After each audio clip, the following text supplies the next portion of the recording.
Anong sadya ni Aling Ana? Bakit may dalang papel? Nagbabahay-bahay para humingi ng tulong. Hindi daw kasi makalabas ng ospital ang anak dahil kulang ang pambayad sa ospital. Yung anak ba niya na nanganak? Magkano binigay mo? Oo, wala nang iba. Magkano binigay mo? Wala. Ha? Wala kang binigay kahit 100 man lang? O kaya 20? Bakit ako magbibigay? Akala ba nila pinupulot lang natin ang perang kinikita natin? Kaya namimihasa ang mga yan na gumawa ng problema nila dahil alam nilang merong tutulong sa kanila. Ang dami mo na agad sinabi. Imbis na tumulong ka na lang sana. Ipinapaliwanag ko lang sa'yo kung bakit hindi ako nagbigay dahil tinatanong mo. Sana nagbigay ka kahit magkano lang. Walang-wala naman talaga ang mga yun . Ilang beses na kasing sinabihan ni Aling Ana ang anak niyang yun na tumigil na sa pagbubuntis dahil 7 na ang anak. Sige pa rin. Puro pasarap lang ang alam. Kapag may problema, dala ng papel at ballpen para manghingi ng tulong sa mga taga rito. Ganun talaga kapag mga taong kapos sa pinag-aralan.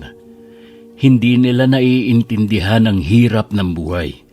Ang alam lang nila magparami ng anak. Palibhasa nga kasi maraming naaawa at tumutulong sa kanila kaya ayos lang na gumawa ng bata. Magbibigay ako kahit 50 kapag dumaan dito.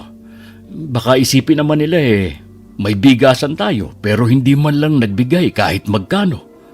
Wala silang karapatang magreklamo kung hindi man tayo magbigay. Hindi naman natin sila obligasyon. Mabuti na ring nakakatulong kahit papano. Sabi nga mas mabuti na yung ikaw ang nagbibigay kesa tayo ang binibigyan. Ay, bahala ka. Huwag ka lang kukuha dito sa kaha natin ha. Bilang po kung magkano ang perang nasa loob nito. Huwag ka mag-alala. Hindi ako kukuha dyan. Dapat lang. Aba, ang hirap-hirap kumita sa panahon ngayon Tapos itutulong mo lang. Ang swerte naman nila. Nangiiling na lang ako habang nagsasampay ng mga damit na nilabhan ko. Narinig ko kasi ang lahat ng pinag-usapan ng hipag at kapatid ko. Sa iisang compound lang kami nakatirang magkakapatid. Ang lupang kinatitirikan ng mga bahay namin ay lupa ng namayapa naming ama.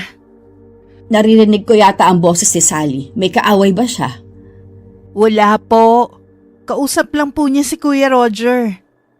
Ang pinagtatalunan nila yung pagbabahay-bahay ni Aling Ana para makalipon ng pera. Siguro gusto magbigay ng kapatid mo pero ayaw ni Sally. Ganun na nga po, Nay. Alam niyo naman po yung manugang niyo. Ewan ko ba dyan sa hipag mo? Bakit ganyan ang ugali? Mula nang nakapag-abroad si Roger at makapagpundar sila ng kabuhayan, ang laki na ng ipinagbago. Iba talagang nagagawa ng pera sa tao. Binabago nito ang ugali. Mali po kayo, Nay. Ganun na po talaga ang ugali ni Ate Sally. Lumabas lang ng magkapera na sila. Siguro nga, kaya tuloy ang kuya mo, hindi na gaanong nagbibigay sa akin. Minsan, patago pa. Paano naman kasi si Kuya Roger takot din sa asawa? Ayaw niya mag-away sila.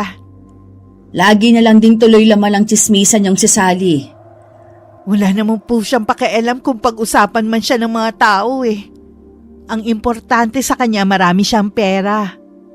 Pati yata yung mga apo ko sa kanya nahahawa na sa ugali niya. Totoo, Nay. Lalo na yang si Arlene, namimili na rin ang kakausapin. Bago sumagot, titingnan muna niya mula ulo hanggang paa. Nahihiya nga ako sa inasal ng batang yun dahil pinsan ng itay ang ginanon niya. Talaga? Naku, nakakahiya naman. Kaya ako lang din naman napansin kasi nga hindi na nagpupunta rito para magmano. Hayaan niyo na lang po, Nay. May iba pa naman kayong mga apo na di hamak na mas mababait at magalang kaysa sa kanila. Sana naman nagagabayan ni Roger. Kawawa naman kasi ang mga anak niya pagdating ng araw. Ang problema po kasi kay Ate Sally, hinahayaan niya maging ganun ang pag-uugali ng mga anak niya. Mga maldita, at akala mo kung sino na. Wala pa naman napapatunayan. Hinaan mo lang ang boses mo. Baka mamaya may makarinig sa'yo. Wala po akong pakialam, Nay. Hanggang ngayon kasi naiinis pa rin ako. Hindi ko makalimutan kung paano kayo pinagdabugan ng Arlene na yon. Humingi na rin naman ng dispensa ang kuya mo kaya kalimutan na natin. Si Kuya ang humingi ng dispensa, pero hindi ang anak niya. Hayaan na lang natin, kaysa naman lumaki pa ang gulo. Kuya mo naman ang maiipit. Sige na nga po. Pupunta muna po pala ako sa bayan. Tatanungin ko rin si Ate Connie kung magpapasabay siya sa akin. Alang-alang kay Kuya Roger at Inay kaya maayos ko pang pinapakiharapan ng hipag ko at mga pamangkin. Pero sa totoo lang hanggat maaari ayoko na silang makaharap. Pero dahil kami rin ang magkakapit-bahay, lagi rin kami nagkikita. Oh, aalis kaya Tere? Pupunta ako sa bayan. May kailangan lang akong bilhin. Ganun ba? Siya nga pala, nakita kong anak mo si Jason kasama ng mga kaibigan niya. Puro yata barkadang inaatupag. Nagpaalam naman sa akin ng anak ko. Hindi ko siya pinaghihigpitan sa pakikipagkaibigan niya. Basta alam niya ang limitasyon niya. Tsaka, may tiwala naman ako sa kanya. Nako, ang mga kinakaibigan mga anak ng kasambahay ng mga mayayaman dito sa atin. Hindi man lang pumili-pili na mga kaibigan. Tingnan mo mga anak ko, lagi ko silang sinasabihan na pumili ng mga kakaibiganin. Dapat katulad namin na may pera. Kaya pala ang mga anak mo mga suplada at hindi basta namamansin. Kung umasta parang kung sino ng reyna na hindi mabali ang leeg. Hindi ko yata gusto ang mga sinasabi mo sa mga anak ko. May problema ka ba sa amin, ha? Wala naman ate. Basta wag mo na lang pakikialaman ang buhay namin mag-ina. Oh, bakit? Tingin mo, may mararating ang anak mo? Tingin mo mapagtatapos mo siya ng pag-aaral, ha? Di ba kasasabi ko lang na wag mo na kaming pakialaman ng anak ko? Bakit naman? Asawa ako ng kuya mo. Yun na nga hipag lang kita. Kung umasta ka parang pinapalamon mo na kami. Kung makapagsalita ka, akala mo kung sino ka na. Wala nga kayo sa kalingkinan namin Sige na, wala na kami sa kalingkingan ninyo. Mahirap na kami at hindi nyo kalibel. Oh, masaya ka na ba? Wala naman kasing masama kung sa umpisa pa lang aamin ka na. Sige te, nagmamadali kasi ako Ayan na pala si kuya. Mabilis na akong lumakad palayo at sa unahan na lang nag-abang ng tricycle palabas. Nagtataka naman ang kapatid ko na napatitig sa asawa. Ano na naman ang sinabi mo kay Tere? Wala. Ano naman ang sasabihin ko sa kapatid mo? Bakit nagmamadali siyang umalis? Nakita naman niya akong parating. Aba malay ko. Tanungin mo siya pagbalik. Talagang tatanungin ko siya mamaya. Bakit ba lagi na lang ang tingin mo sa akin kontrabida sa kapatid mo? Totoo naman, di ba? Hindi ko alam kung bakit ang init ng dugo mo sa kapatid ko at sa anak niya. Kasi naiinis sa kanya si Arlene. Ang hilig kasi mambuska ng pamangkin mo. Para yun lang? Turuan mo rin ang mga anak natin na matutong makisama sa mga kamag-anak natin dito. Akala mo rin kasi kung sinong mga umasta. Kaya malayo ang loob sa iyo ng mga anak mo Lagi ka nilang kumakampi sa mga pamangkin mo kaysa sa kanila. Wala akong kinakampihan. Sinasabi ko lang na hindi ko gusto ang inaasal ng mga anak mo. Oo na, sasabihan ko na. Dapat lang. Ikaw ang ina. Pero konsentidora ka rin Ano ba yan? Humaba na naman ang pagtatalo natin. Baguhin mo ang ugali mo para hindi tayo laging nagtatalo. Bakit ko babaguhin? Ganito na ako nang makilala mo. Gusto mo ba na hindi na gumanda ang tingin sa'yo ng mga tao rito? Wala akong pakialam kung ano ang tingin nila sa akin. Inggit lang ang mga yan kasi marami tayong pera. Ang pera, nauubos. Pero ang pagiging mabuti ay habang buhay. Ewan. Mag-uumpisa ka na naman ng manermon Kailan kaya magiging bukas ang isip mo? Diyan ka na nga. Marami pa akong gagawin. Naiiling naman na nasundan na lang ni Kuya Roger ng tingin ng asawa. Hindi naman kasi lingid sa kanyang kaalaman ng malaking pagbabago sa hipag ko. Mula na makapag-abroad siya at makapundar sila ng sasakyan at negosyo. Oh, naligaw ka yata dito. Dinadalaw ko lang po kayo. Baka akala nyo hindi ko na kayo naalala. Ganun na nga ang iniisip ko. Sa lapit ba naman ang bahay ninyo, hindi mo man lang ako masilip dito. Mabuti pa ang ibang mga kapatid mo Kahit malayo sila, naaalala nila akong puntahan dito. Pasensya na po kayo, Nay. Marami lang po talagang ginagawa. Ito nga po pala, Nay, panggastos nyo. Ay salamat iho. Tatanggapin ko to dahil kailangan ko. Kamusta naman po pala ang kalusugan nyo? Ayos naman. Dinadaing ko lang minsan itong mga buto ko at madalas na ring sumakit ang itong tuhod ko. Hindi po ba kayo nahihirapang maglakad?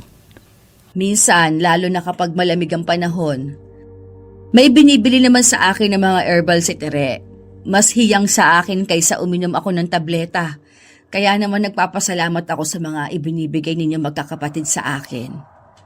Magsabi lang po kayo kung anong kailangan nyo. Sapat na itong ibinigay mo.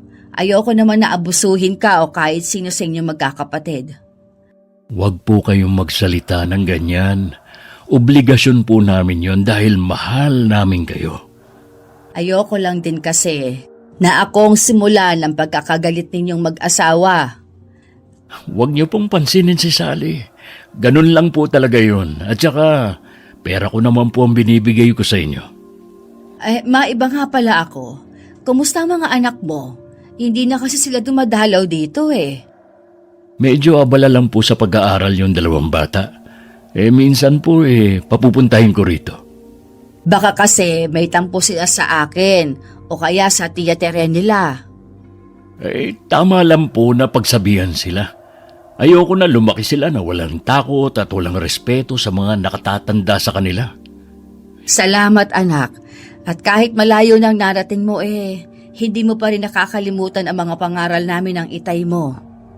Siyempre naman po, Nay. Hindi ako pwedeng baguhin ng pera. Ay napahaba ng kwentuhan natin. Hindi pa kita inaalok man lang ng merienda. Ayos lang, Nay. Katatapos ko lang din magmerienda sa bahay. Siya nga pala, wala ka na bang balak bumalik sa ibang bansa para magtrabaho? Yun nga po ang gusto ni Sally Pero sabi ko sa kanya, sapat na naman ang naipon ko at ang negosyo namin. Gusto ko po kasi na mas magabayan ang mga anak namin. Ayoko kasi na mas pahalagahan nila ang material kesa sa pamilya. Dapat pareho kayo ng layunin ng asawa mo, hindi yung magkasalungat ng paniniwala. At saka, dapat mas sa iyo nakikinig ang mga anak ninyo. Ay, sisikapin ko po na masupil ang pag-uugali ng mga anak namin. Huwag mo sanang mamasamain ang mga sinasabi namin, ha? Hindi po, Nay. Alam ko naman po na tama kayo sa napansin nyo. Nakikita ko naman po ang mga yon. Paano po? Hindi na po ako magtatagal. Aalis po kasi mag-iina ko. Ako muna ang tatao sa tindahan. Darating din kasi ngayong araw ang delivery ng mga bigas. Sige, dalaw ka na lang ulit dito sa bahay, ha? Opo, Nay. Dadalasan ko na po ang pagpunta rito. Pagbalik ni Kuya Roger sa bahay nila, hindi na maipinta ang mukha ng hipag ko. Alam kasi ng asawa na galing siya sa bahay ng nanay namin. Akala ko ba maya-maya pa kayo aalis? Naiinip na kasi ang dalawa mong anak, kaya pinagbihis ko na. Anong ginawa mo sa bahay ng nanay mo? Dinalaw ko lang si Inay. Baka naman meron na naman silang sinusumbong sa'yo. Walang sinasabi ang inay tungkol sa kalusugan niya ang pinag-uusapan namin. Kung sakali man na meron silang isumbong, totoo naman. Kaya lumalayo ang loob ng mga anak mo sa kanila Puro sila paninira. Anong puro paninira? Yang mga anak mo kasi ang pagsabihan mo. Hindi ko gusto na nawawalan sila ng respeto sa lola at tiyahin nila. Parang sinasabi mo na basta sa mga anak natin Ano pa nga ba? Dahil na rin sa'yo, kaya ganyan ang pag-uugali nila. Alam mo, ikaw ang may problema Tama nga ang sinasabi ni Arlene. Naiimpluwensyahan ka na ng mga kapatid mo. Ano ang tingin mo sa akin, bata? May sarili akong pag-iisip. Hindi ako naiimpluwensyahan ng kahit na sino. Nakikita ko naman kung paano mo palakihin ang mga anak natin. Gusto mong igaya sa'yo. Imbis na ang mga anak mo ang kampihan mo, ibang mga tao pa talaga. Hindi sila iba sa akin. Pamilya ko sila. Siguro, mas maigi kung bumalik ka na lang sa abroad. Mas tahimik kami sa bahay na to kung kami lang ng mga anak mong nandito. Bakit ba pinipilit mo pa akong mag-abroad, ha?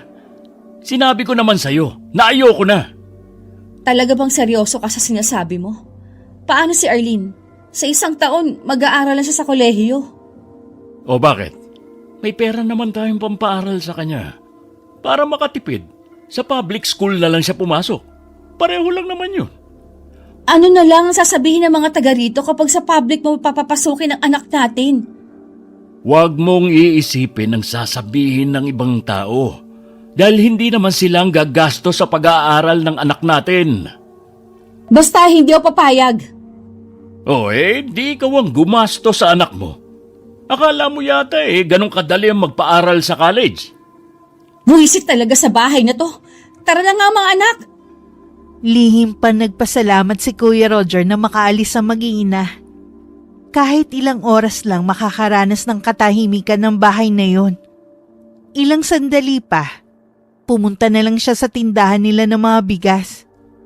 Malakas naman ang benta nila sa bigas dahil sila lang ang nagtitinda sa barangay namin. Nagpapautang din sila at kinsenas ang bayaran. Kuya, kalahating kaban nga ng bigas. Yung katulad pa rin ng kinukuha ko dati Ganun pa rin ba ang presyo? Ipapabuhat ko na lang kay Alan. Ang tagal nyo ding naubos yung dati mong kinuha. 3 lang naman kami sa bahay Si Jason naman hindi na nagbabaon. Dahil mas gusto niya sa kanting kumain. Siya nga pala. Alam kong nagkasagutan na naman kayo ng asawa ko. Pagpasensya mo na ang ate mo, ha? Pasensya ka na rin kuya Minsan napapatulan ko na rin ang asawa mo. Masyado kasing maldita Pareho lang naman kayong maldita Mas malala ang asawa mo no? Lahat na yata ng masamang ugali nasa kanya na. Iwasan mo na lang ang ate mo para hindi kayo laging nagbabangayan. Todo iwas na nga ako Siya naman tong pansin ng pansin sa akin. Talaga lang naghahanap siya ng gulo. Kapag hindi ako makapagpigil ilalabas ko ang baho niya. Anong ibig mong sabihin? Wala kuya. Kalimutan mo na ang sinabi ko. Ano ba ang baho ang sinasabi mo tungkol sa asawa ko?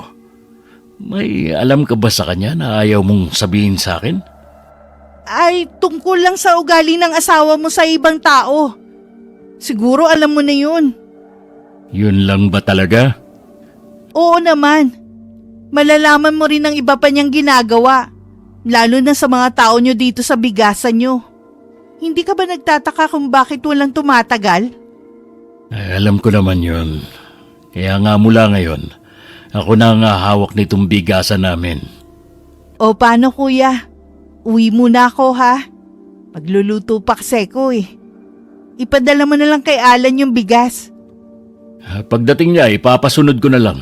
Naghatid din kasi ng bigas dyan sa kabila. Napakagatlabi na lang ako habang naglalakad pa uwi.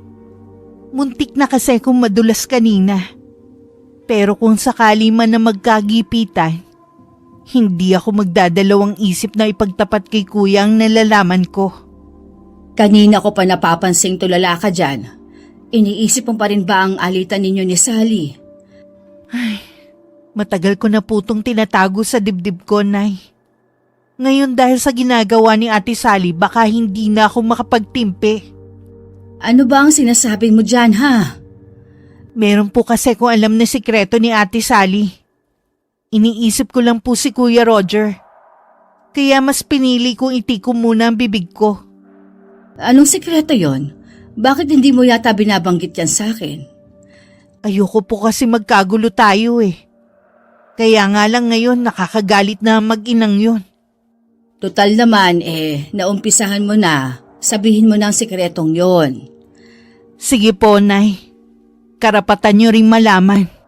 Siguro pagkatapos kong sabihin to, hindi na kayo magtataka kung bakit ganun ang ugali ng mga apo nyo.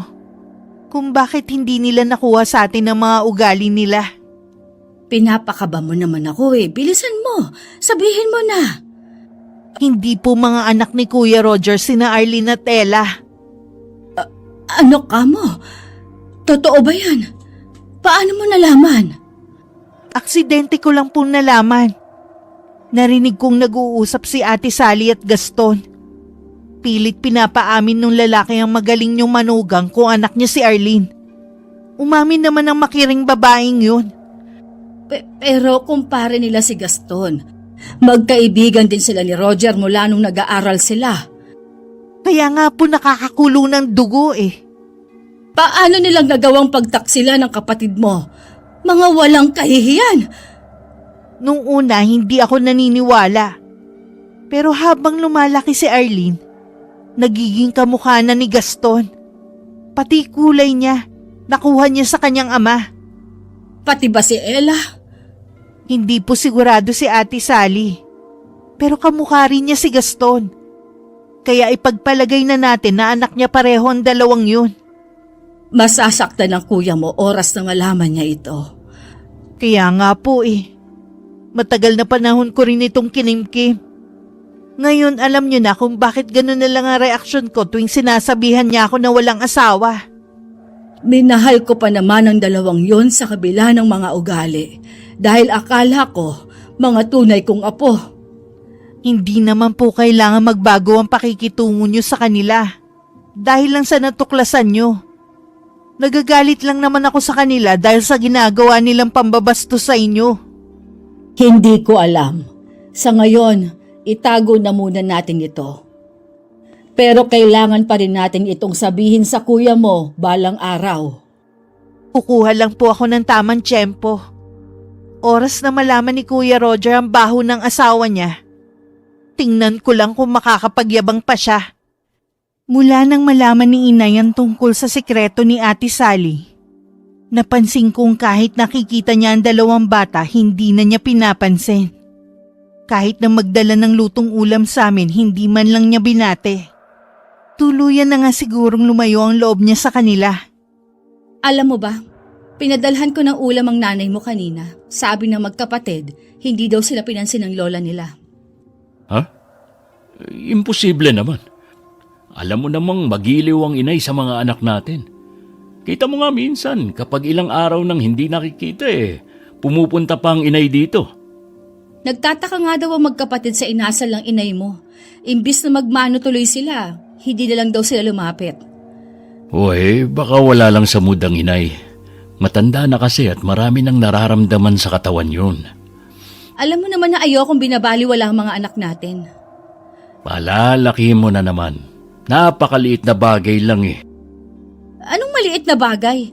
Napahiya ang mga anak natin dahil hindi sila pinansin ng lola nila. Ngayon alam na nila ang pakiramdam ng napapahiya.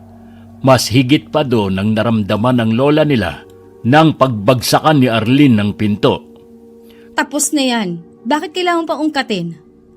Kung ayaw mong nauungkat ang nakaraan, pangaralan mo na lang ang mga anak natin. Ay, bakit ba kasi ako nakipag-usap pa sa'yo Hindi mo naman kinakampihan ng mga anak mo. Anong gusto mong gawin ko? Awayin ko ang inay, ha? Hindi ko sinabing awayin mo. Di nagmukha na namang masama ang mga anak natin.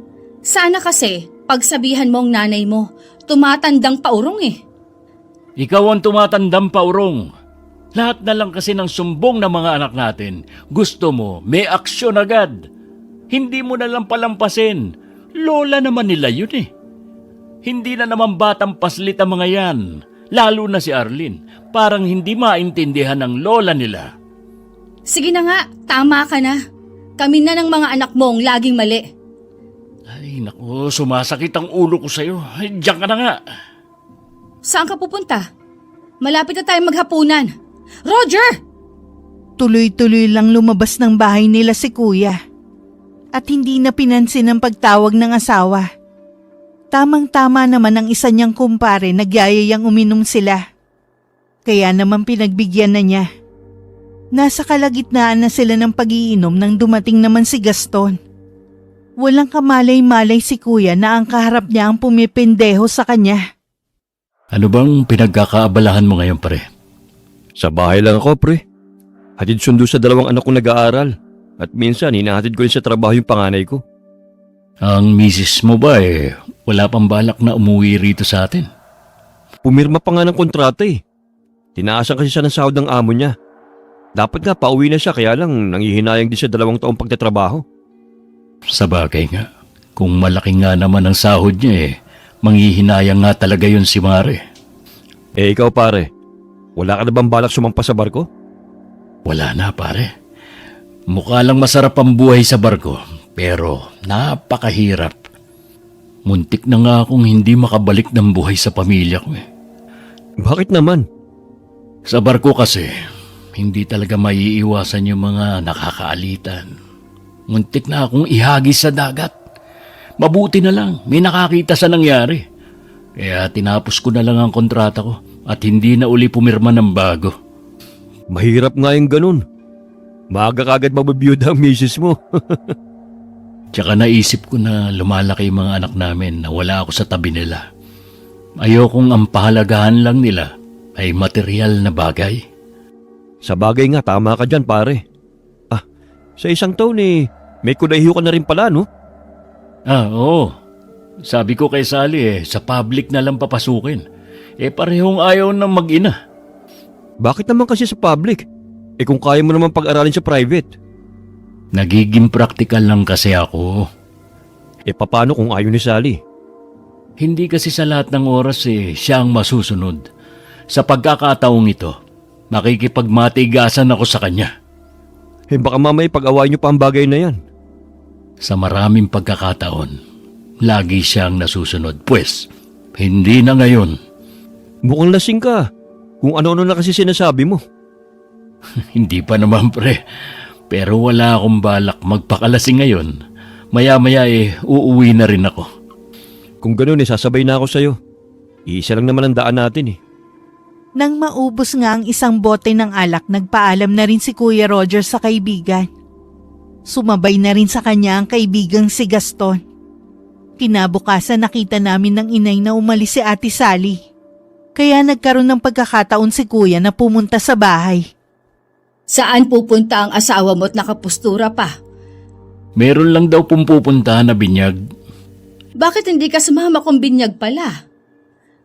Kasi po, Nay, hindi ko namang kilala yung pupuntahan niya. At saka, tamad ako na umattend sa mga ganun. Kung ako sa'yo, huwag mong aalisan ang tingin ng asawa mo. Bakit naman po, Nay? Tsaka, matagal na pong lumalakad mag-isa si Sally. Tuwing umaalis ang asawa mo, laging nakapustura. Hindi ka ba nagtataka? Nay naman, huwag niyong sabihin na pinag-iisipan niyo ng hindi maganda si Sally. Hindi po magagawa ni Sally ang magloko, lalo't may mga anak na kami.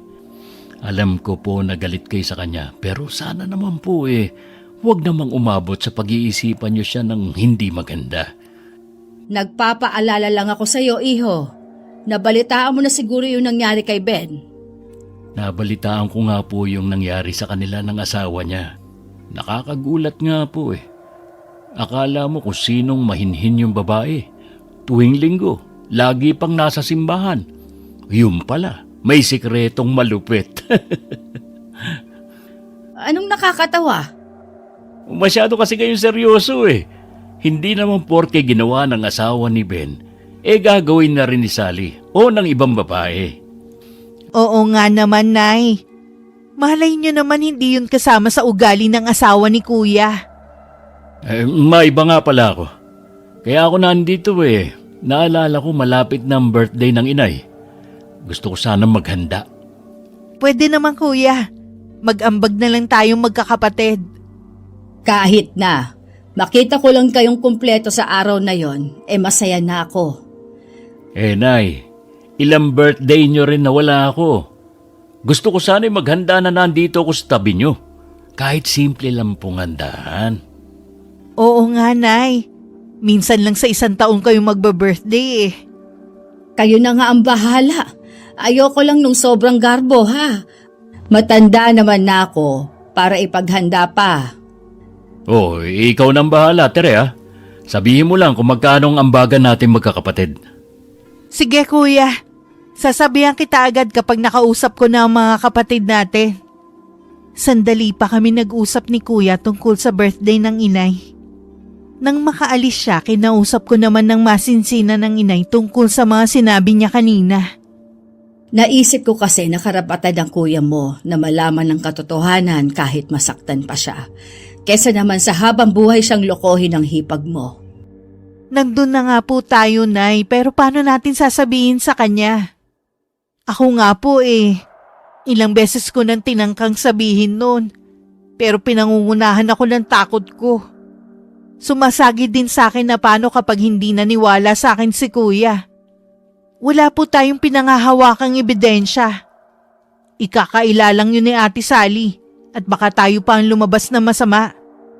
Kitang-kita naman na hindi kahawig ng kuya mo ang dalawang bata eh.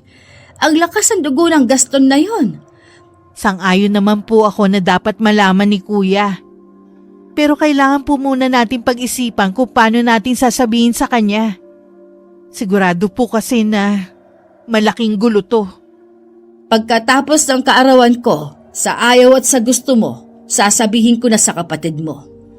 Sige po, Nay. Nandito lang ako sa tabi niyo kapag ipinagtapat na natin kay kuya ang matagal ng lihim ng asawa niya. Ay, hanggang ngayon, hindi pa rin ako makapaniwala na magagawa ni Sally ang ganoong bagay kay Roger. Pareho din po tayo ng nararamdaman, Nay. Pero ginawa nga talaga ng manugang niyo. Habang nagpapakahirap si kuya na kumayod para sa kanila, siya naman nagpapakasarap sa kandungan ng ibang lalaki. Para tuloy akong biglang nawala ng amor sa dalawang batang yon. Ang naaalala ko na lang ay yung ipinapakita nilang hindi kaaya-ayang ugali sa atin. Kaya pala, hindi sila anak ng kapatid mo. Hindi man lang nagduda si kuya. Magaling magtago at magmanipula si Sally. At isa pa, mahal na mahal siya ng kuya mo. Kung hindi ko nga mismo narinig na pinag-uusapan nila, hindi ko rin maiisip na naglolo ko pala si Ate Sally. Gumawa na ng paraan ng Panginoon na matigil na ang kanyang kalokohan. Pero bakit kailangan mo pang ilihim ng ilang taon? Sinabi ko naman sa inyo ang dahilan ko. Wala akong pakialam kung maniwala man si Roger sa atin o hindi. Basta't sasabihin natin sa kanya. Iniisip ko rin ang dalawang bata. Sila kasi ang maiipit kung sakali. Oras na malaman nila ang totoo, ayoko na silang makita sa bahay ni Roger. Wala silang karapatan doon.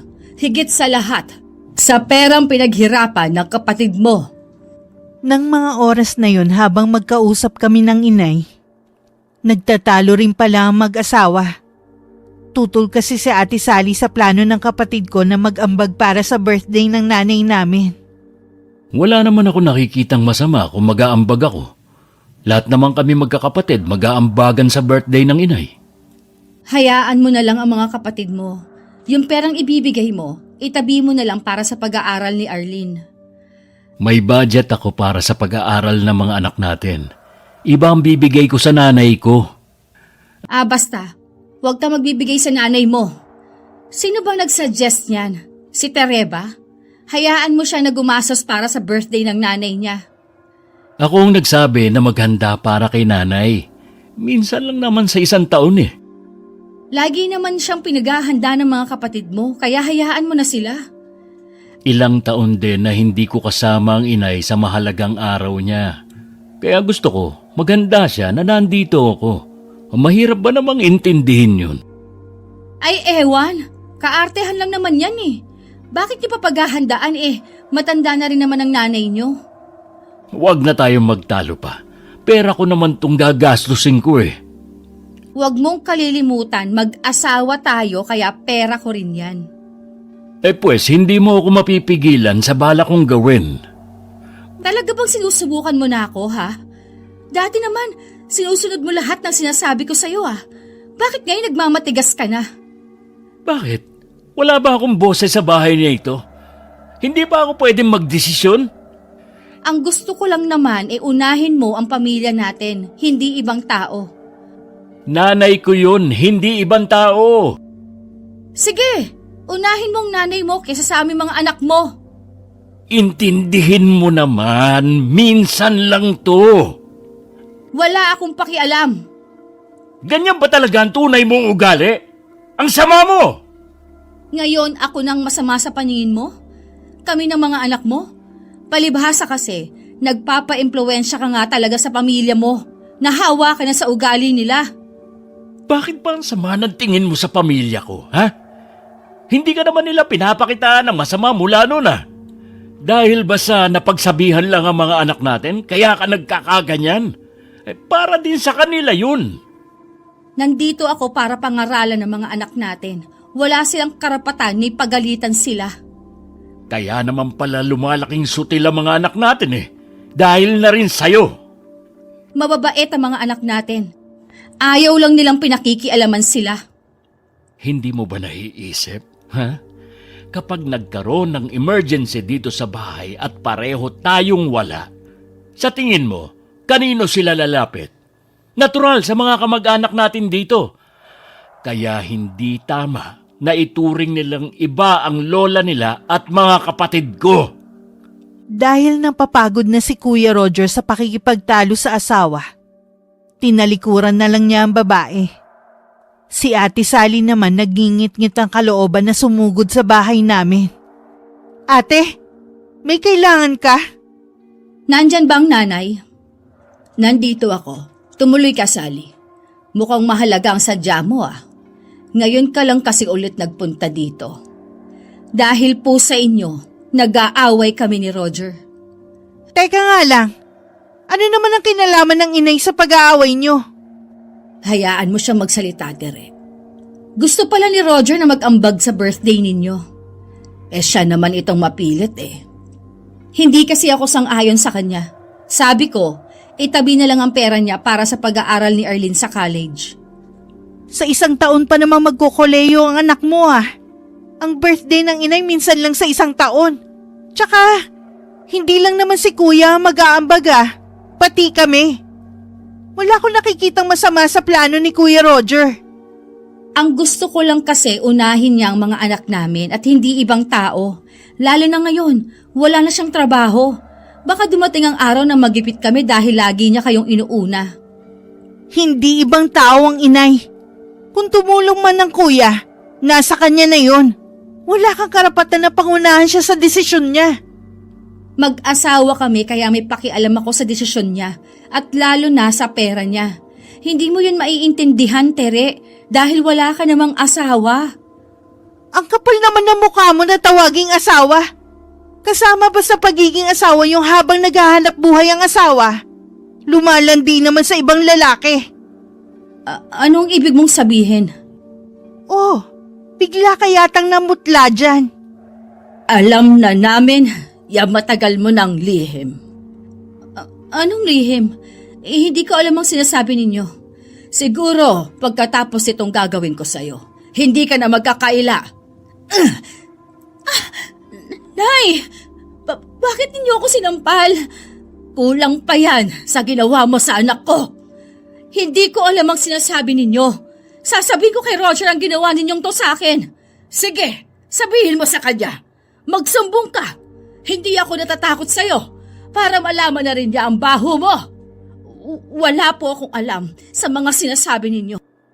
Kung gusto lang ninyo akong sirain sa asawa ko, hindi niya kayo paniniwalaan. Tignan natin. Kitang-kita naman ang ebidensya na hindi niya anak sina Arlene at Ella. Anak mo sila kay Gaston. Ang kapal ang mukha ninyong lokohin ang anak ko. Wala pong katotohanan yan. Huwag niyong gawan ng kwento ang mga anak namin. Hanggang kailan mo paninindigan ang kasinungalingan mong yan, ha? Hindi po ako nagsisinungaling. Kayo itong nagsisinungaling. Naging mabuting asawa ang anak ko sa'yo. Binigyan ka niya ng magandang buhay. Tapos igaganti mo sa kanya 2 anak mo sa ibang lalaki. Hindi ninyo kayang patunayan yan. Wala kayong mapapatunayan. Bumalik ka rito, ate! Hindi pa kami tapos sa'yo! Hayaan mo na lang siya. Para siyang binabad sa suka sa sobrang putla. Halatang takot na takot siya. Nay, okay lang po kayo? Medyo nanikip lang ang dibdib ko. Siguro po dahil sa galit nyo. Hanggang ngayon, parang sasabog pa rin ako sa matinding galit. Siguradong gagawa ng paraan si Ate Sally na makausap si Gaston. Ang kakapal talaga ng mga muka. Mabuti na rin yon para malaman nila, lalo na ang Gaston na yon, na hindi habang buhay ay maitatago nila ang lihim nila. Tama nga ang hinala namin ng inay. Gumawa ng paraan si Ate Sally para mapaalam kay Gaston na may nakakaalam na ng lihim nila. Paanong nalaman na mag-inang yun? Hindi ko nga alam eh. Sumasakit na nga ang ulo ko sa kakaisip. Hindi kaya hinuhuli ka lang nila? Sa tingin ko hindi. Sigurado sila nang sabihin yun sa akin. Sinampal pa nga ako ng biyenan ko. Kailangan nating tawagin ang lahat ng santo para hindi makarating kay Roger. Buti sana kung pakinggan tayo ng mga sinasabi mong santo. Kasalanan ang ginawa natin. Baka dumating na ang karma nating dalawa. Kapag nagkataon, kawawa ang mga anak natin. Kapag nakarating na kay Roger, kahit anong mangyari huwag kang aamin. Walang aamin sa ating dalawa. Umamin man o hindi, maaapektuhan pa rin ang mga anak ko. Paano kinabukasan nila? Nag-iisip na rin ako ng paraan para maiwasan natin na lumabas ang lihim natin. Dapat manatili lang sa mag-inang yun ang nalalaman nila. Parang gusto ko nalang maglaho sa kinatatayuan ko. Gusto ko rin pagsisihan kung bakit ako nagpadala sa tukso. Nangyari na, kahit magsisikap pa ngayon, hindi mo na mabubura ang nangyari. Talagang nasa huli ang pagsisisi. Napakatanga ko talaga. Ang ganda na nga ng buhay ko. Gumawa pa ako ng problema. Hindi lang naman ang buhay niyo mag-ina masisira eh. Kung sakaling lumabas ang iniingatan nating sikreto, pati mga anak ko. Sigurado ring hihiwalayin ako ng asawa ko. Kung gano'n naman pala, gumawa ka ng paraan. Nag-iisip na nga ako ng paraan eh. Kung sakali ba, handa kang pumatay. Ha? Anong ibig mong sabihin? Ito lang ang naiisip kong paraan. Kailangan mawala ang mag-inang yun. Natatakot ako. Paano kung pumalpak ang plano natin? Magdadagdagan lang ang kasalanan natin. Sige nga, ikaw mag-isip ng paraan. Para na ako mababaliw nito. Huwag mong sabihin yan. Kaya nga gagawa tayo ng paraan eh. Bahala ka na nga. Talaga masakit na ang ulo ko. Ilang gabi na rin akong hindi makatulog. Lalo kang paghihinala ng asawa mo kung hindi mo aayusin ang sarili mo. Oo na. Basta gumawa ka ng paraan para matapos na ang problema natin. Dumating ang araw ng birthday ng inay. Nagtaka si Kuya Roger kung bakit hindi pa nakabihis ang kanyang mag-iina. Oh, bakit hindi pa kayo nakabihis? Hindi kami pupunta. Talaga bang nakikipagmatigasan ka? Oo. Total, hindi mo naman ako sinunod. Kung ayaw mong sumama, yung 2 bata na lang ang sasama sa akin para mabati nila ang lola nila. Hindi sila sasama sa'yo. Sa akin sila makikinig. Talaga bang hindi na ako nire-respeto ng mga anak natin, ha?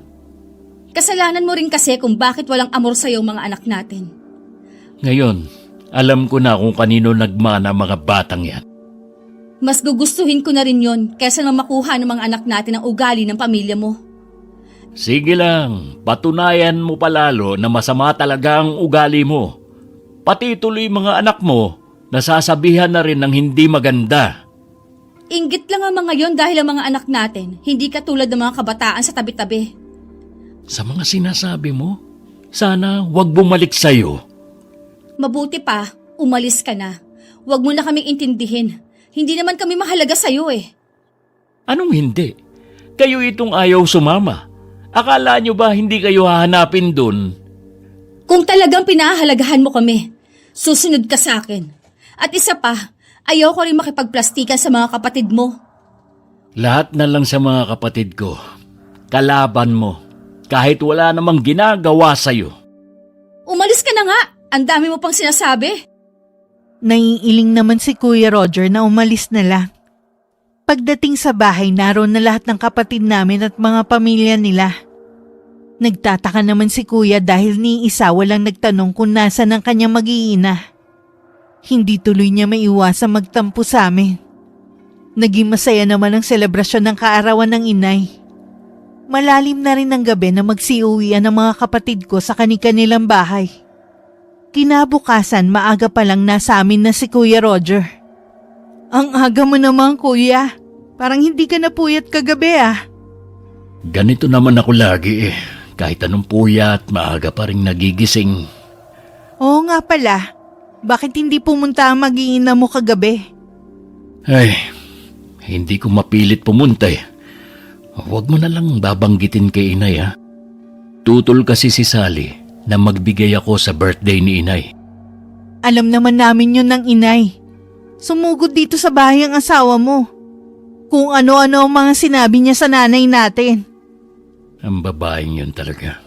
Pati nga mga anak namin eh. Nahahawa na sa ugali niya. Ni ayaw na nga sumunod sa akin. Eh wala rin naman mga utang na loob ang mga anak mo. Pagkatapos ng mga ginawa mo sa kanila, sila pa ang walang respeto. Tungkulin ko naman na ibigay ang mga kailangan nila eh. Hindi ko pwedeng isumbat yun. At saka may tatama pa naman ang mga ugali nila. Paano kung hindi na sila magbago? Dahil yun na ang nananalaytay sa mga ugat nila. Wala akong magagawa kundi tanggapin. Mga anak ko sila at mahal ko sila. Walang ibang iintindi sa mga ugali nila kundi kami mga magulang nila. Ang swerte mo nga eh, dahil wala kang problema sa anak mo. Mabait talaga si Jason. Lagi siya nakikinig sa mga pangaral ko. Sana tularan siya ng mga anak ko na maging mabait at masunurin. Kuya, may gagawin ka ba sa mga susunod na araw? Wala naman. Bakit? Meron kasi kaming sasabihin ni nanay eh. Pero hihintayin ko siya kung kailan siya magsasabi. Tungkol saan ang sasabihin niyo? Tungkol to sa asawa mo. Hiningi na namin ang opinyon ng mga kapatid natin. Lahat sila sumasang-ayon na ipagtapat na sa'yo. May ginawa na naman ba si Sally nang hindi ko alam? Oo, matagal na niyang lihim. Nasaan nga pala ang inay? Gusto ko siyang kausapin. Napagod ang inay kagabi kaya nagpapahinga pa siya. Tsaka napansin ko na hirap siyang huminga. Siguro masyado niyang dinamdaman na tuklasan niya. O baka kailangan natin siyang dalhin sa ospital kung naninikip ang dibdib niya. Hindi na kuya. Wala naman siya sakit sa puso eh. Pakiusap lang namin ng inay, bantayan mo ang asawa mo. Napatitig na lang si kuya sa akin pero wala na akong sinabi pa sa kanya. Nang sumunod na araw naman, pumunta sa amin si Arlene na may dalang lutong ulam. Nay, gusto niyo po bang kumain? Nagdala po ng ulam si Arlene. Anong ulam? Sinaing na tulingan po. Siguro si kuya nagluto. Pinadala lang sa anak. Hindi naman niya anak yon. Eh hindi pa naman po alam ni kuya. Teka lang, nakalimutan ko palang takpan. Ang siba pa naman ng alaga nating pusa. Ay, Mingming naman. Inunahan mo pa kami sa ulam. Naku, ikaw talaga. Bakit kasi hindi mo agad tinakpan? Nawala po kasi sa isip ko na may alaga na tayong pusa eh. Kapag kasi ganyang lumaki sa kalye, sabik pa yan sa pagkain. Kaya dapat, lagi may nakahaing pagkain dyan. Oh, bakit hindi ka na sumagot dyan? Natulala ka na naman. Nay, yung pusa natin oh, bumubula ang bibig. Ano ka mo? Nasa si Mingming? Nasa ilalim po ng mesa. Nalaso ng pusa natin. Kawawa naman.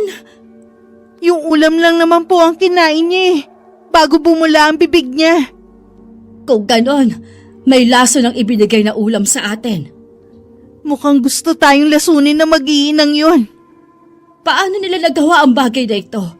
Sumusobra na talaga sila. Siguro po ito lang ang naiisip nilang paraan para tumahimik na tayo. At hindi makapagsumbong kay kuya. Kailangan na ito malaman ng kuya mo para masupil na ang mga sungay nila. Dito lang po kayo, Nay. Ibabalik ko lang sa kanila ang ulam na binigay nila. Huwag niyo rin po munang galawin ang pusa natin. Hindi ko na hinintay na makasagot pa ang inay. Kinuha ko na ang ulam at saka nagmamadaling lumabas ng bahay namin.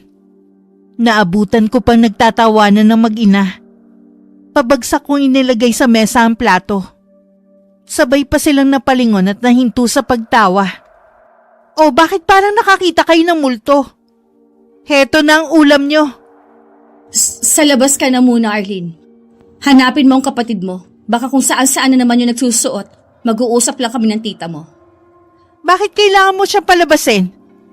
Ayaw mong malaman niya kung gaano ka kasama? Oh, ano bang problema mo ha? Bakit isinauli mo pa ang ulam na yan? Sige, kainin mo yan ngayon mismo sa harapan ko. Bakit ko naman gagawin yon? Kung hindi ninyo gusto ang ulam, sana itinapon mo na lang. Hindi yung isinauli mo pa dito. Kaya ako sinoli yan dahil may lason. Ano? Paano magkakaroon ng lasa ng ulam? Eh yan din ang inulam namin. Hindi mo ba alam na matay ang pusa namin dahil kumain siya ng ulam na binigay mo? Kaya huwag ka na magsinungaling. Pwede ba, Tere? Huwag mo akong pagbibintangan. Dahil sa ginawa mong to, mas mapapaaga na malaman ni kuya ang ginawa mo. Huwag mo akong tinatakot, Tere. Hindi yan naniniwala sa inyo si Robert. Ah, talaga? Sige, tignan na lang natin.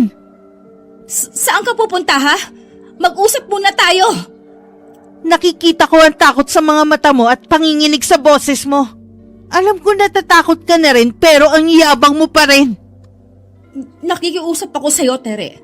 Huwag mong sirain ang buhay naming mag-iina. Sana kasi noon pa natuto ka na magpakumbaba. Hindi yung umangat ka lang akala mo kung sino ka na. Ayan tuloy, malalaman na ng lahat ang matagal mo ng sikreto. Tere naman, kahit alang-alang sa mga bata. Sa totoo lang naaawa naman ako sa kanila eh. Kahit parehong maldita, mas nangingibabaw pa rin ang simpatsya ko. Dahil siguro nanay rin ako. Pero hindi maaaring habang buhay mo nalang lolokohin ng kapatid ko. Tapos ito, balak mo kami lasunin ng inay. Hindi naman ako may gusto niyan eh. Maniwala ka. Sino pala? Si Gaston? Nakakatakot pala kayo kung hahayaan na lang kayo. Tere! Teka lang! Huwag ka munang umalis! Tere! Anong gagawin ko? Kailangan malaman to ni Gaston. Samantala nadatnan ko ng kausap ng inay si Kuya Roger. Namumula rin sa galit ang mukha ng kapatid ko habang nakatingin sa wala ng buhay na pusa. Nang umuwi siya sa bahay nila, sumunod ako sa kanya. Baka kasi kung anong maisip niyang gawin. Wala doon ang hipag ko at hapon na nakauwi. Saan ka nang galing? Ha? Kanina pa kita hinihintay ha? Meron lang akong binili sandali. Sinungaling! Ang sabihin mo, nakipagkita ka sa lalaki mo! Mali ka lang iniisip mo. Huwag ka nang magkaila pa! Alam ko na ang lahat. Huwag ka maniwala sa sumbong ng kapatid mong yan. Ginagawa lang nila ako ng kwento. Paano mo nagawa ang bagay na ito? Lahat binigay ko sa'yo. Tapos ito lang igaganti mo? Ang kapal pa ng mukha mo na sa akin pa ipaako ang mga anak mo sa ibang lalaki! Roger, maawa ka sa amin. Huwag mong hayaan na masira ang pamilya natin. Ikaw ang sumira sa pamilyang ito! Tapos balak mo pa lasunin ang inay ko at kapatid! Dapat sa inyo, makulong na lalaki mo! Huwag, Roger. Maawa ka. Paano mga anak natin kapag nakulong ako? Sana bago nyo naisipang manlason ng tao, inisip mo na kung paano mga anak mo! Lahat gagawin ko. Huwag mo lang ako ipakulong. Sa mga sinasabi mo, para mo na ring inamin ang mga kasalanan mo sa akin. Kahit naman kasi itanggi ko pa, malalaman mo rin ang totoo. Minahal at tinuring kong mga anak ang dalawang bata. Kahit noon, may nabubuo ng hinala sa akin na baka hindi ko anak si Arlene. Pero mas nanaigang pagmamahal at tiwala ko sa'yo. Parusahan mo na lang ako sa ibang paraan. Huwag mo lang akong ipakulong. Kawawa ang mga anak ko. Kunin niyo ang damit niyo mag-iina at lumayas na kayo sa bahay na ito. Hindi mo kami pwedeng palayasin dito. May karapatan din ako sa bahay na ito. Nakakalimutan mo na ba? Mag-asawa tayo. Hindi ko rin nakakalimutan na ilang beses mo kong pinagtaksilan. Nagbunga pa ang ginagawa niyo. Kaya mamili ka. Aalis kayo ng mga anak mo o ipakukulong ko kayo ng lalaki mo. Saan naman kami pupunta ng mga anak ko kapag umalis kami dito? Hindi ko na problema yon. Sa kalsada kayo matulog kung gusto mo. Huwag ka namang maging malapit sa amin. Kung talagang mahal at itinuring mong anak sina Arlene at Ella, hindi mo hahayaan na masira ang buhay nila. Minahal ko sila. Pero mas mahal ko ang inay na binalak mong lasunin. Mabuti pa, te. Puntahan mo na ang mga anak mo sa kwarto nila. Kanina pa sila umiiyak eh. Walang dapat sisihin kundi kayo. Ganyan ba talaga kalaki ang galit ninyo sa aming mag-iina, ha? Pwede ba, te? Huwag mo nang iligaw ang usapan. Malaking kasalanan ang nagawa mo. Pasalamat ka na lang hindi ka ipapakulong ni kuya.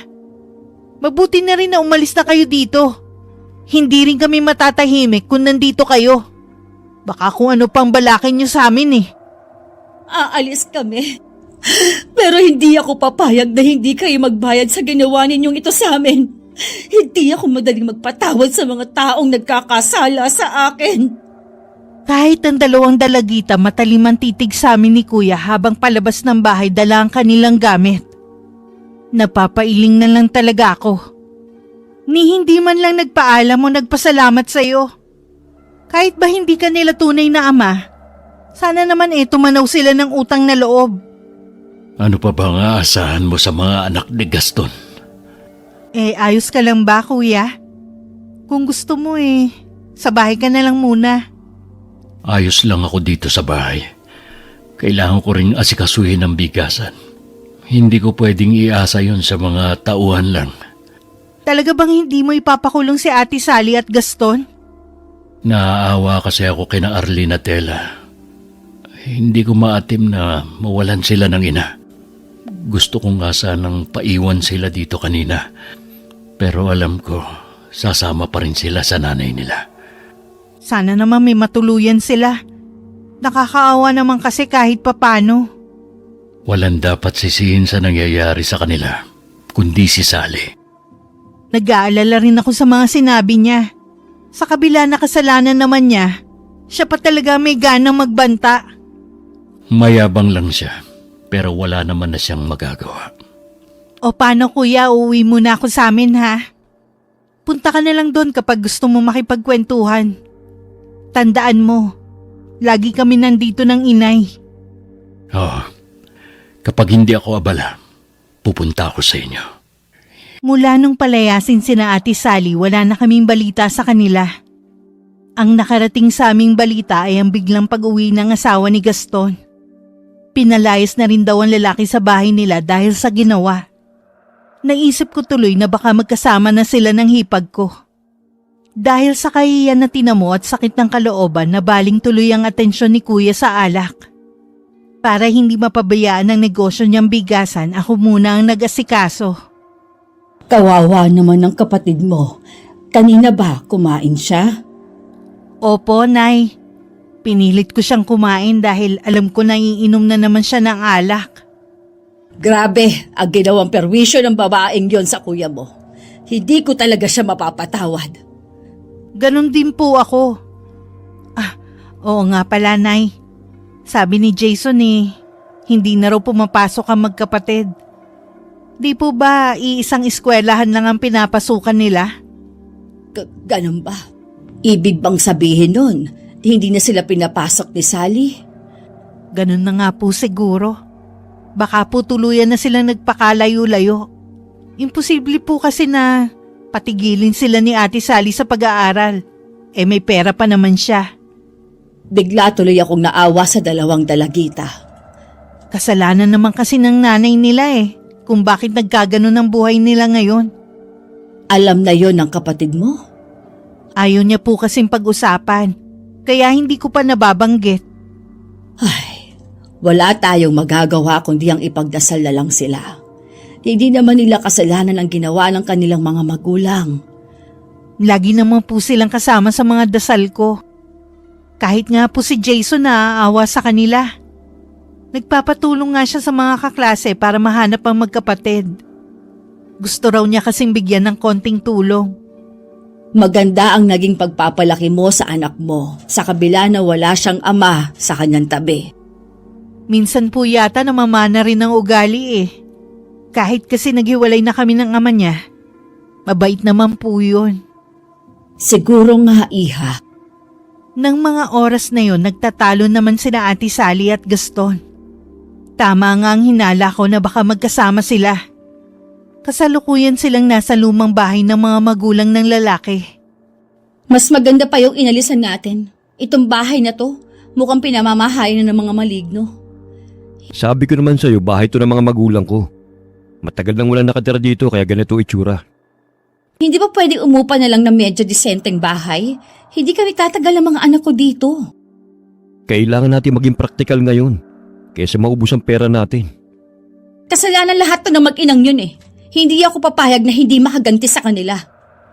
Miserable na nga ang buhay natin Naiisip mo pa talaga maghiganti?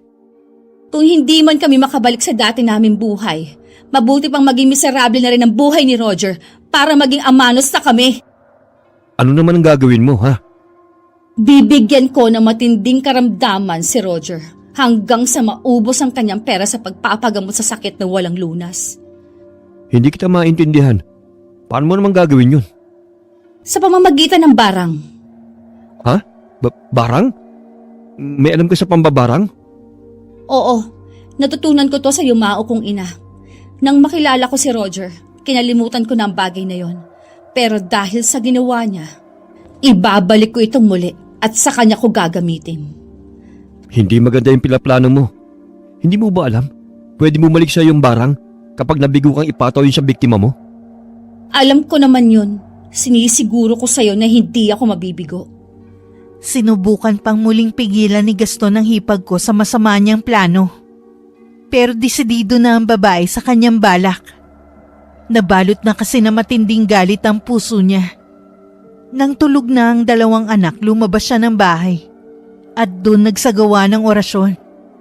Naiiling na lang si Gaston habang pinapanood niya ang ginagawa ng hipag ko.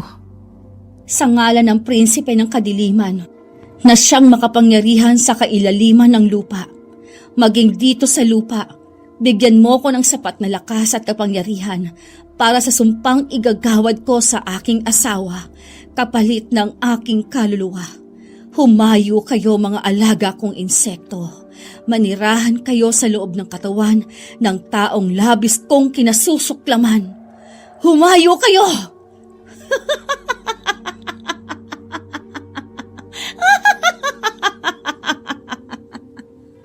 Nagising si Kuya Roger ng umagang yon na masama ang pakiramdam.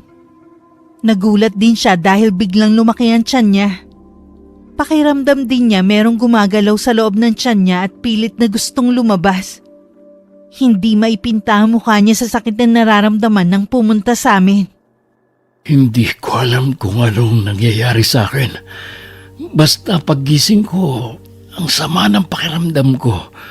Tapos lumaki nga itong tiyan ko. Yan na nga bang sinasabi ko? Puro kasi alak ang inaatupag mo. Minsan wala pang laman ng tiyan mo, umiinom ka na. Baka nga po dahil sa alak kaya lumaki ng ganito ang tiyan ko. Ang mabuti pa dalhin ka na namin sa ospital. Tinawagan ko na si Kuya Kaloy. Sabi ko kung pwede niya akong ipagmaneho. Magpapacheck up lang ako. Sobrang sakit ba, iho? Halos kapusin na ako ng paghinga. Wala kasi ang kapatid mo at may pinuntahan silang mag-ina. Sana magpahilot sa kanya. Oo nga po. Hiyang pa naman ako sa hilot ni Tere. Akala ko nandito siya kaya dumaan muna ako rito. Gusto mo ba ng maligamgam na tubig? Hindi na po, Nay. Para kasing may nakabara din sa lalamunan ko eh. Ano nga kaya ang sakit mo? Sana naman hindi malala. Hindi naman po siguro. Ngayon lang naman nangyari to sa akin. Oh, ayan na pala ang Kuya Kaloy mo eh. Ang mabuti pa, sasama na rin ako. Huwag na po, Nay. Dito na lang kayo. Kasama ko naman ang kuya eh. Hindi naman niya ako pababayaan. Oh sige, mag-iingat kayo ha. Hindi naman nagtagal ang dalawa kong kuya sa ospital. Dahil kahit sa ultrasound na ginawa, wala namang kakaibang nakita sa loob ng tiyan ni Kuya Roger. Okay din naman lahat ng pagsusuri sa kanya. Kahit duda sa mga doktor na tumingin sa kanya, napilitan na rin silang umuwi. Ginabi na kaming nakauwi ng araw na yun. Nang malaman ko nga ang kalagayan ni Kuya, agad ko siyang pinuntahan sa bahay niya. Nadatnan ko pa ang iba naming kapatid na nandun din. Kumusta na ang pakiramdam mo, Kuya? Pasakit pa rin ang tiyan ko. Tingnan mo, lalong lumalaki. Daig ko pa ang buntis nito eh. Mukhang malala nga ang kalagayan mo. Bakit pinauwi ka ng mga doktor? Yun nga ang pinagtataka namin eh. Wala naman daw akong sakit. Pinasuri ko na rin ang tiyan ko pero wala naman sila nakita. Ano nga kaya ang sakit mo? Kung wala naman nakita sa'yo, hindi kaya... Bakit hindi mo tuloy ang sasabihin mo? Kuya, hindi kaya may bumabarang sa'yo? Sino naman ang gagawa nito sa akin? Wala naman akong kaaway. Di ba pinagbantaan ka ni Ate Sally bago siya umalis? Ito na yun. Walang iya naman. Siya na nga itong may kasalanan sa akin. Ako pang pababarang niya. May mga tao talaga na kahit wala kang ginawang masama sa kanila, oras na binalot ng galit ang puso nila wala na silang gustong gawin kundi ang maghigante. Kung siya nagpabarang sa akin, kanino kaya siya lumapit? Ikaw lang ang kilala ko na nagmana ng kakayanan ng lola natin. Huwag kang maingay. Baka marinig tayo ng iba nating kapatid. Hanggang ngayon kasi ikaw lang ang nakakaalam. Wala na akong pinagsabihan. Alam mo naman na ayaw ng inay natin na merong magmana sa kaalaman sa pagbabarang ng lola natin. Naniniwala kasi siya na hindi ito biyaya, kundi sumpa ng dyablo. Huwag kang mag-alala. Hanggang sa huling sandali, ililihim kong sekreto mo. Salamat, Kuya. Alam mo naman ang tingin ng mga tao sa mambabarang Ayokong pangilagan nila ako, pati ang anak ko. Naiintindihan naman kita. Magagamot mo ba ako? Oo naman, Kuya. Hindi lang kita pagagalingin. Ibabalik ko rin sa taong bumabarang sa'yo ang ginawa niya. Mukha lang akong masigla pero ang totoo niyan, para na akong mamamatay sa sobrang sakit. Parang mahahati ang tiyan ko. Yung may gusto yatang lumabas. Malahiganteng linta ang nasa loob ng tiyan mo. Sinisip-sip nila ang dugo mo kaya ka namumutla. Palaki na rin sila ng palaki. Matindi talaga ang galit ng taong yun. Gusto niya unti-unti kang magdusa at saka mamatay. Umuwi lang ako para kunin ang libretang itim ng lola namin na nakatago. Isang orasyon ang inusal ko mula rito. May naririnig akong bulong na parang kinukontra ang dasal ko. Pero dahil sa natutunan ko sa aming lola, unti-unting nawala ang bulong na yon hanggang ang boses ko na lang ang naririnig ko. Makalipas ang ilang oras, lumiit na rin ang tiyan ni Kuya Roger. Nawala na rin ang pamumutla niya. Hinahabol pa rin niya ang kanyang paghinga, pero nasisiguro kong magaling na siya. Natalo ko ang sumpang iginawad sa kanya. Nagpaalam din ako na uuwi muna. Hindi naman lingid kay Kuya na balak kong ibalik ang barang sa kung sino man na bumarang sa kanya. Natutuwa naman ako at magaling ka na. Para ka lang nagdahilan. Magaling po talagang manghilot si Tere, kagaya ni Lola. Mabuti na lang yun lang ang minana niya sa lola ninyo. Oo nga po. Sayang nga lang ayaw niyang manggamot sa ibang tao. Hindi rin kasi biro ang maghilot. Minsan, naipapasa din ang sakit ng taong ginagamot. Hindi rin pala ganong kadali. Sa tingin ko dahil sa ginagawa ng inyong lola noon, kaya siya nang hina at yun na nga ang kanyang ikinamatay. Baka nga po yun na nga po ang kinamatay niya. Wala naman kasi siyang sakit Aba, papunta dito si Terry at kasama pa si Gaston. Ano po? Anong ginagawa ng hayop na yan dito? Huminahon ka muna. Baka may mahalaga siyang sadya. Kuya, Nay, meron daw sasabihin sa atin si Gaston kaya siya nagpunta. Sabihin mo na ang kailangan mo. Handa akong harapin ang galit mo sa akin, pare. Pero sana pakinggan niyo muna ako. Mahalaga ang sadya ko. Huwag mo nang patagalin na sadya mo. Wala na si Sally. Patay na siya. Ano? Ano ka mo? Naaksidente ba siya? O nagkasakit? Kahit ako hindi ko rin maipaliwanag ang totoong nangyari sa kanya. Naisip ko na baka nabigo siya sa plano niyang pangbabarang sa'yo. Kaya bumalik sa kanya. Siya mismo ang bumarang sa akin? Oo. Gusto niya maging miserable din ang buhay mo. Sinubukan ko siyang pigilan pero hindi siya nakinig Itinuloy pa rin niyang balak niya. Paano siya namatay? Nagsimula siyang hindi makatulog at hindi rin siya makakain. Lagi niya kasing isinusuka. Nagtataka kami kung bakit lumalaki ang tiyan niya. Hanggang isang gabi, bigla na lamang pumutok na parang lobong tiyan niya. Lumabas doon ang napakaraming linta at mga insekto. Nasaan sina Arlene at Ella? Yun sanang ipapakiusap ko sa inyo. Kung pwedeng kupkupin niyo muna pansamantala yung dalawa. Hanggang makahanap lang ako ng trabaho. Ibalik mo na sila sa bahay. Ako na ang bahala sa lahat. At sa pag-aaral nila. Hindi pare. Obligasyon ko sila. Wala lang talaga akong malapitan. Hayaan mo na bumawi ako sa pagkukulang ko sa kanila. Ikaw ang bahala. Hindi naman kita aalisan ng karapatan sa kanila. Maraming salamat sa iyo. Alam ko na malaki ang nagawa kong kasalanan. Namin ni Sally. Kung gusto mo akong bugbugin ngayon, handa na ako. Sapat na ang naging kamatayan ni Sally para mapagbayaran ng mga kasalanan niyo. Sana maging aral na sa iyo nangyari. Bumawi ka rin sa pamilya mo. Oo, ganun talagang gagawin ko. Makikipag-usap ako sa asawa ko para maayos na namin ang problema namin. Good luck sa iyo. Hangad ko pa rin ang tagumpay mo sa buhay. Salamat pare. Nagkamay pa ang dalawa bago umalis si Gaston. Hindi ko alam kung nahalata nila ang pagkatulala ko mula kanina. Nang marinig ko ang sinapit ni Ate Sally. Hindi kasi ko makapaniwalang siya mismo ang binarang ko. Tumahang ka na sa pag-iyak mo. Hindi mo naman sinasadya Dahil sa akin maaga na ulila sa ina sina Arlene at Ella. Hindi natin kagustuhan ang nangyari. At saka, siya na rin ang nagdala sa sarili niyang kamatayan. Nakukonsensya pa rin ako, kuya. Asawa mo ang napatay ko.